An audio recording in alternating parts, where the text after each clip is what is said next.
1 2 3 go. ढिडो कसरी पकाउनु पर्छ यसरी यहाँ हाम्रो मिस तिउरीबाट सिक्नु होला गाइजहरु। एक दुई दिन चाहिँ मेरो एकदम बिजी हुने काम छ।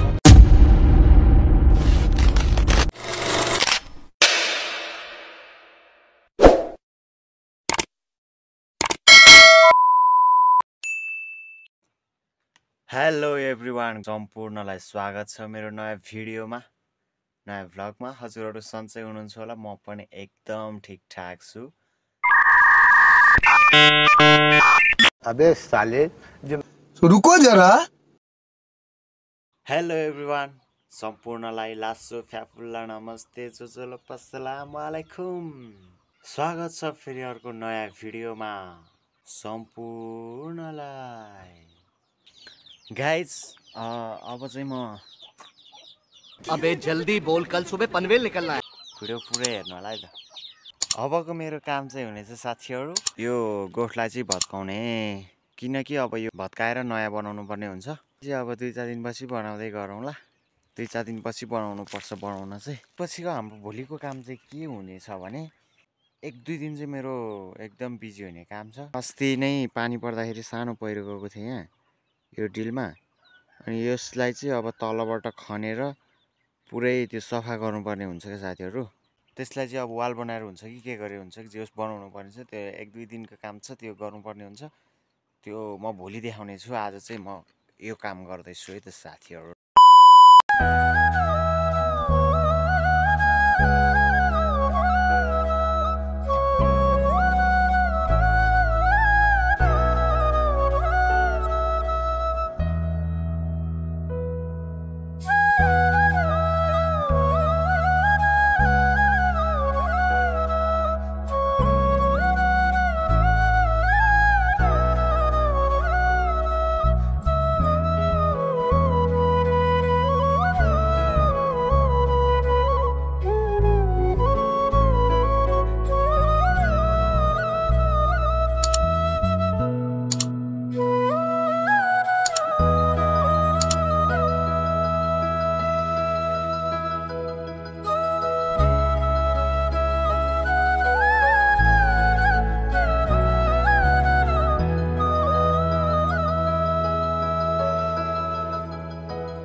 एउटा काम चाहिँ सकिएको छ हाम्रो।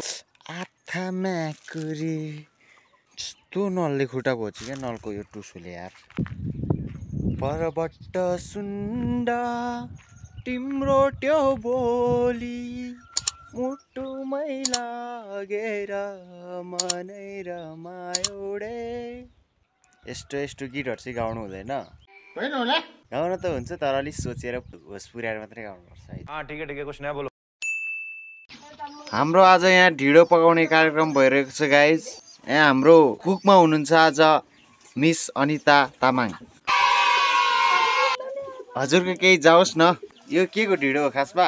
अबे साले यो के को ढिडो हो खासमा? मुझे क्या पता, मुझसे पूछी जा रही है बार-बार। मकैको। यो मकैको ढिजो चाहिँ सिस्नुसँग मजाले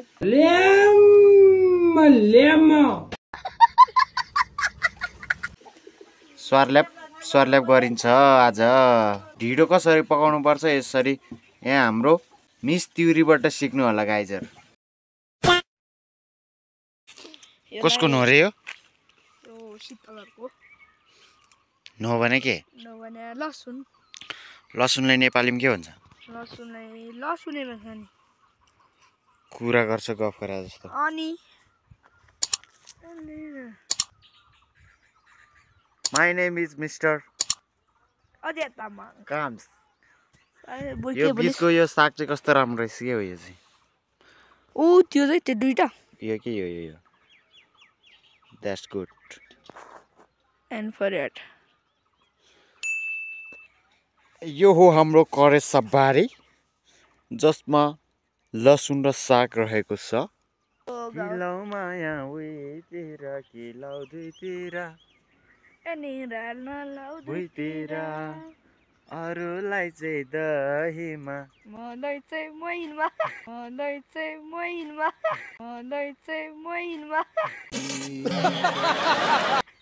निरा नलाउँदैतिर ल त्यो गीत पुरै गा तँलाई जे हो भने त्यही दिन्छु के अरे तँ सकिहाल्छ नि त्यो त के छ माटो माटो र हिजो हामीले यत्रो माटो फाल्यो घोच्यो क्या के रे त्यहाँबाट त माटै माटो चाहिँ के सकिहाल्छ नि तँले म भिडियो बनाउँछु खै 1 2 3 गो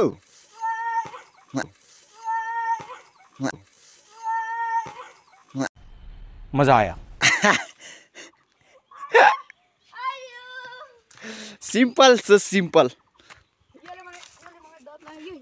हाम्रो लागि यो भनेको बहुत सिम्पल हो हिजो हामीले यत्रो माटो फाल्यो उताबाट ल्याएर कम काम गरेँ मैले हिजो मेरो त यहाँ हातै यस्तो रातो भइसक्यो काम कार्य अवलोकनमा जाउँ न हामी चाहिँ हिजो यत्रो कटिङ गरेर माटो फालिवरी कम काम गरेँ त हिजो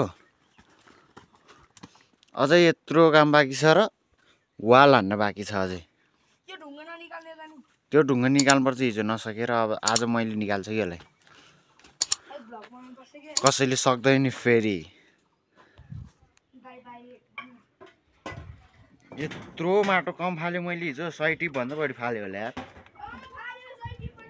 त्यत्रो माटो कम थियो यहाँदेखिको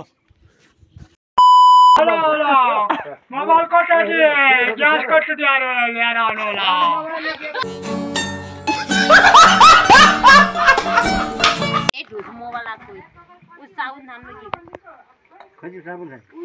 आरो ल क्रारे क्रानु बरु ओझेर बोररी बोरामा कपालै कपाल छ त्यहाँ तेक मुसी त ब्रो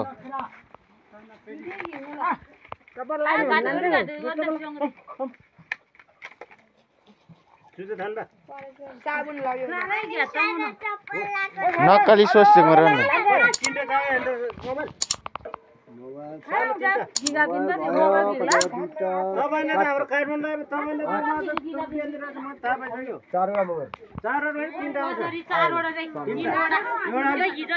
ठुलो बुढी भरे यो कम्पनी फल्टै हो ऊ कम्पनी फल्टै हो पुरा बुझ्दा पर्छ सानो मोबाइलमा यो यस्तो दिन्थ्यो अस्ति यो सानो मोबाइल One eternity later. साथीहरू म चाहिँ आज एकदम थकित छु किनकि मैले त्यत्रो ढुङ्गा माटोहरू त्यो ओसार्दा एकदमै थाकिसकेको छु अब भिडियो 2-3 दिनको हो मैले लामै बनाउँछु भन्ने सोचेको थियो तर कामले बिजीले गर्दा थोरै सानो क्लिपहरू मात्रै खिच्न भ्याएँ प्लिज त्यसलाई पनि मजाले हेरिदिनु होला अन्तिमसम्म हेर्नु भएकोमा थ्याङ्क यू सो मच अनि भिडियो कस्तो लाग्यो कमेन्ट गर्नु होला अनि लाइक कमेन्ट सेयर अनि मेरो च्यानललाई चाहिँ छिटोभन्दा छिटो सब्सक्राइब गर्नु होला है त थ्याङ्क यू सो मच